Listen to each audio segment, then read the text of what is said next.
So for the last problem, your investment took place monthly and you were compounding monthly. For this new example, your investment is quarterly. You're making quarterly contributions and you're compounding quarterly. So the actual setup is the exact same thing. Okay. So I know how much am I going to achieve in the account. It's payment times 1 plus R over N raised to the NT minus 1 over R over N. Okay, so in this scenario, in the new scenario, I'm contributing $1,300 per quarter, invested at 6.7% compounded quarterly. Okay, I do that for 13 years. Then I'm going to invest $1,700 per quarter, invested at 7.7% compounded quarterly for 16 years. So the first scenario is $1,300 per quarter.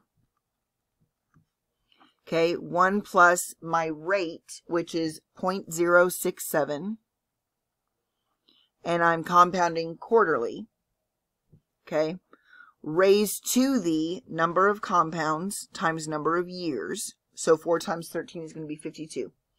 Then I'm going to take off 1 and then divide again by 0.067 over 4. Once I do all that, I'm going to multiply it by 1,300. So what I have right now is 1, stop it, on. All right, so 1 plus 0.067 divided by 4. So I get 1.01 something or another. Raise that to the 52nd power. Where did I get 52 from? Because 4 times 13 is 52. Subtract 1. I get 1.37 something. Divide by, and I'm going to go ahead and put this in parentheses. Okay, so divided by 0.067 divided by 4. Okay, so I'm going to let you see that real quick. Okay, so I just did the 0.067 divided by 4. And then I'm going to multiply that times 1,300. So I end up with, at the end of 13 years, I've got 106,493 and 22 cents. Okay, so remember, just like on the last one, that's going to sit in that account and keep drawing interest.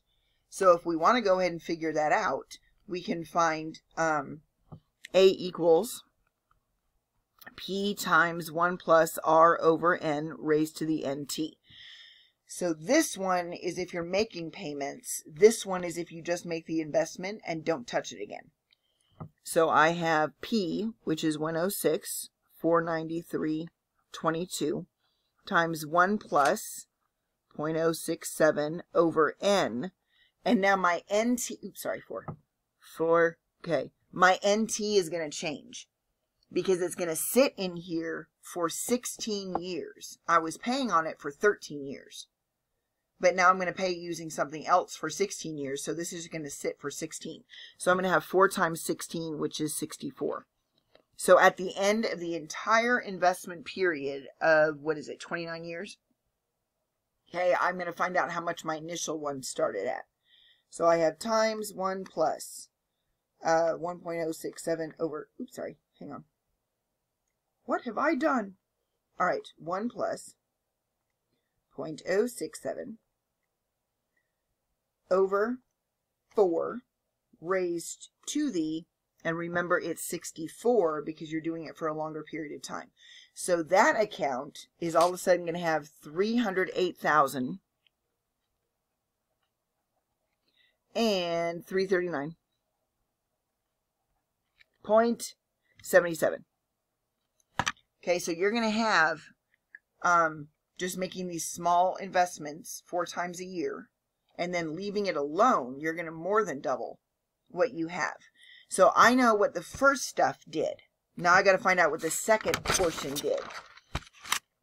So for the first 13 years, I was making those payments. Well, now I'm going to invest $1,700. So 1,700 times 1 plus my rate, which in this case is 0.077, and it's compounded quarterly. And I'm going to do this one for 16 years. So 4 times 16 is 64. Subtract off 1 and divide by 0.77 over 4.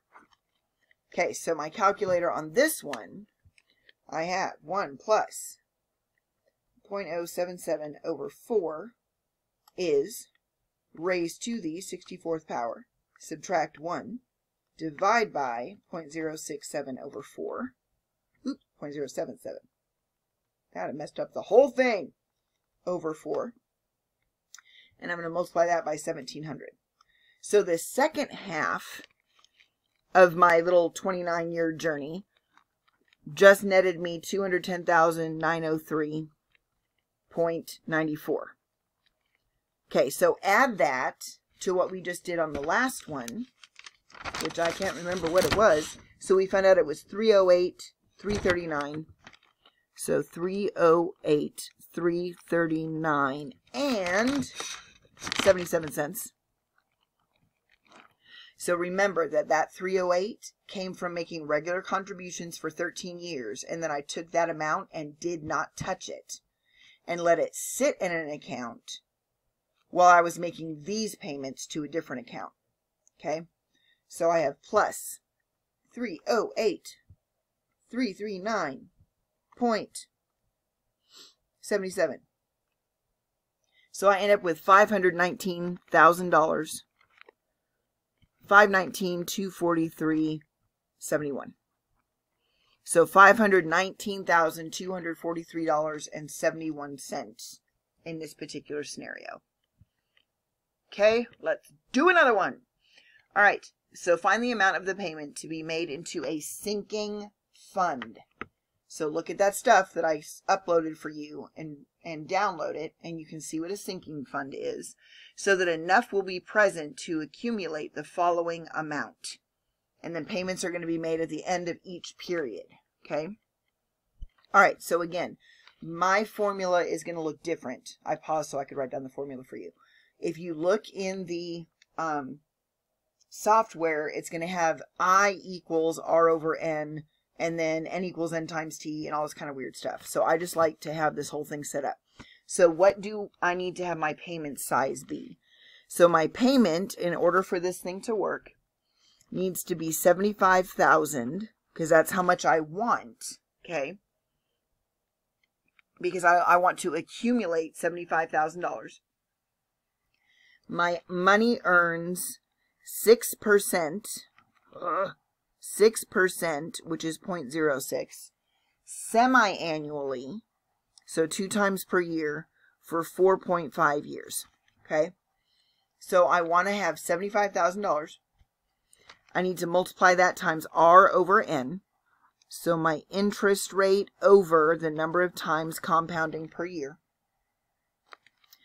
over 1 plus my interest rate over number of times compounding per year, times, or raised to the, sorry, number of times compounding times number of years, which is going to be 9.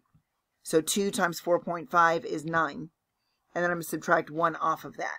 So I'm going to go ahead and find my numerator first. Okay, so my numerator is going to be, clear, 75,000 times 0.06 over 2. So I get 2250. Over, now I'm going to find my denominator. Okay, so I've got 1 plus 0.06 divided by 2. I'm going to raise that to the 9th power, and I'm going to subtract 1. So my numerator is 0.30477, 31838. 31838. Okay, so when I do that, 2250 divided by that, I get 7382 and 54 cents. Okay, so that's how much my payments need to be in order to have $75,000 at the end of the 4.5-year period. Okay, so that is what you are finding. Let us try another one. Find the amount of each payment to be made into a sinking fund, earning 7%, compounded monthly. So again, I'm just going to rewrite this formula. So I have the payment needed for a sinking fund is A times R over N 1 plus r over n raised to the nt minus 1. Okay? And let me just make sure I did that right because I just did it from my head. All right, 1 plus, yes, I am correct. All right, so what do I know? I want 39,000. I want 39,000. My rate that I am given is 7% compounded monthly. So my rate is 0.07 compounded monthly over 1 plus 0.07 compounded monthly to the NT, and I'm doing this for 7 years.